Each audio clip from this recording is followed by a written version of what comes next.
Well, life throws all of us curves, some of us more than others. My next guest is in the more than others category. She struggled with life's seemingly unbearable curves, including sexual abuse, domestic violence, bigamy, and addiction.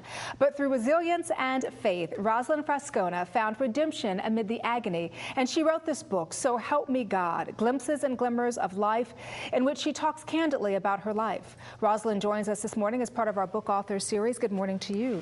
Good morning. I'm humbled to be here. I am so glad you're here with us, and I just want to thank you so much for sharing your story, because it's a very candid account. At times, it's very raw, Rosalind. Was it difficult for you to open yourself up like that? It was extremely difficult. As I wrote at my computer, day by day, it started to become very cathartic, a healing process. And as more and more came out onto the pages, I realized that it was about so much more than just myself, that this healing process was going to affect a lot of other people who had similar parallels. So tell me about your life, your story. I've been a broken woman for the majority of my life, hidden behind perfectly placed makeup and tailored suits. I would traverse my way through my day, through my careers, through my jobs, keeping a lot of secrets hidden so that no one would ever know the truth. Secrets like what? Well, secrets like being abused sexually as a child, vicious domestic violence, and then just when you think you get your footing, my husband turned out to be a bigamist, and then my life changed.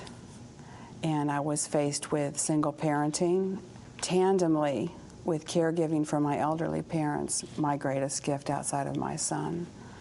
And I had a balancing act. And, you know, so fitting, that is the name of our show. But, you know, we talk about the sexual abuse, we talk about the domestic violence, we talk about the addiction. Any one of those curves would be difficult for someone to handle, but all of these curves almost sent you just right over the cliff, didn't they? Yes, they did. Tell me about that. You reach a point where nothing really matters anymore because it's so ugly and you think that you have failed. And when you think that you're a failure, you lose hope. And the greatest failure of all is the failure to hope. What was, Rosalind, the toughest time of your life? Getting back up, having to deal with single parenting, knowing that I had a responsibility other than to myself or of myself, for my parents and for my son, to make sure that they had what they needed and to balance it. And you run out of gas, you run out of energy, you run out of money. There's not a supplementary shoulder to lean on or cash to come in. So it's the endurance, trying to find it. You talk about running out of gas, but you recharged your engines. I mean, you found redemption. How? I would say that would be twofold. One is by God's mercy and grace. I am a strong woman of faith, and I know that I would not be here with you today if I did not have His mercy and grace. But the defining change was my son. My son changed my life for the better, and he is the best of me. You know, your son, I have to say, he's here with you today. You say he comes with you everywhere. Dante is 16 years old now. And when you look at him and you see the innocent face of a child, how important is forgiveness with regards to everything that you've gone through in your life?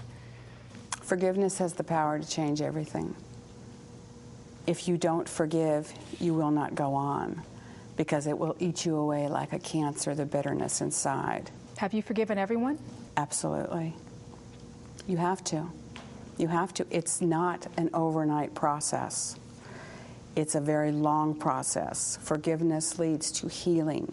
Your heart has to be open to receive whatever it is that God has to give to you next. And unless you can forgive and put it down and leave the baggage, then you're set free. You know, let's get back to your son, Dante, for a second. You know, he says about you, you are the single candle that stays lit in the darkest of places. What do you hope others take away from your story? Several things. I hope for courage and compassion, because unless you have those for other people, you have to realize that sometimes things are not always what they seem. Secondly, faith and forgiveness. If you put those together and with hope, then your heart will always be open. If you have faith, God will meet you, and He will show you what it is that is next to come. If you keep your heart open, you have to have a willingness to change that desire.